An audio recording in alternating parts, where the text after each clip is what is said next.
there. Today I want to just show you some of the subtleties that I'm exploring with Phoenix with my hand, the feeling of my hand on his nose.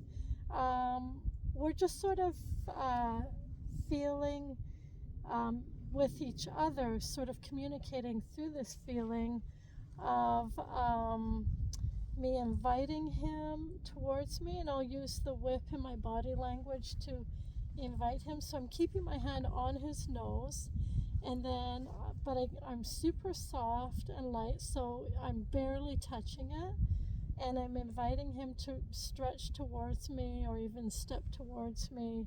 And then I'm getting just a little bit firm with my hand in the sense that I'm saying halt, or maybe even shift your weight back or step back.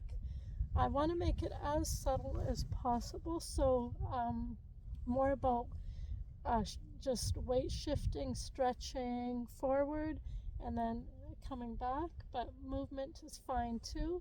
But just feeling in each other how to communicate with each other. So we're getting he's starting to feel how to follow my hand. So whether that's following it forward or following it back, he's learning to follow it wherever it goes. And I'm learning to be really soft with my hand so I'm not confusing him. So if I, in my mind, think I want him to come forward, but my hand is too rigid, then he won't follow it. So it's up to me to have a soft hand that communicates really clearly to him. So this is really helping me develop a good feeling for my hand and how I'm communicating, because I think so often we're not communicating well with the horse. We're blocking them even though we want them to come forward. We don't even realize that our hand is rigid. And so it's a really good way for both of us to get a feel for this. So I'll just briefly show you.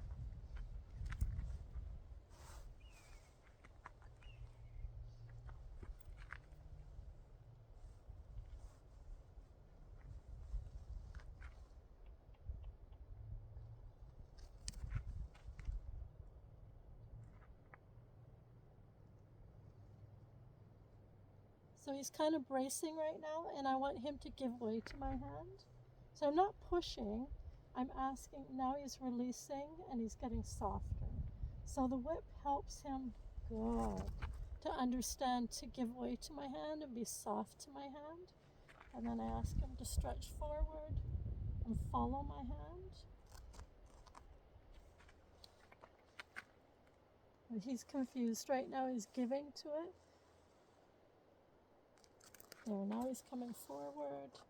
He's trying to turn a bit here. I'm gonna turn him sideways a bit more. Okay. You can see he's totally giving to my hand, but I want him to step back now. So he's super soft, and he's following my hand back. And I'm not pushing at all. And now I want him to reach forward.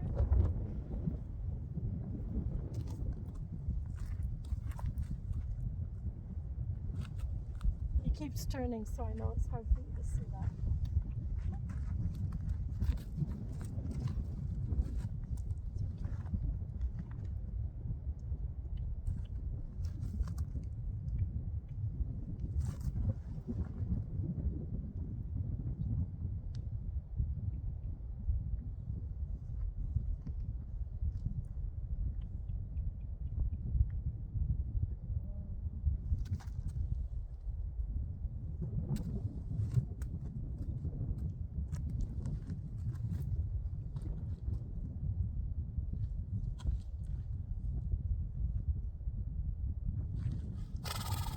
So I think you can see how he starts to lower and reach towards my hand at the end there.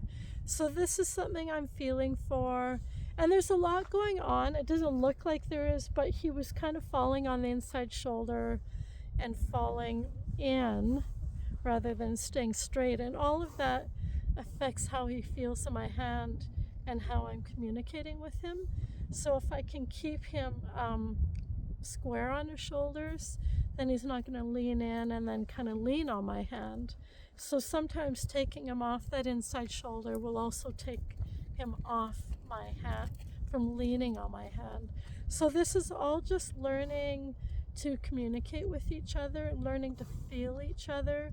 He's starting to understand better now what I'm asking. He wasn't super clear before, and so I felt like I really needed to slow down and help him to feel how to soften to my hand and bring his weight back or step back and then to reach to my hand. So that's definitely something I'll continue to work on. All right.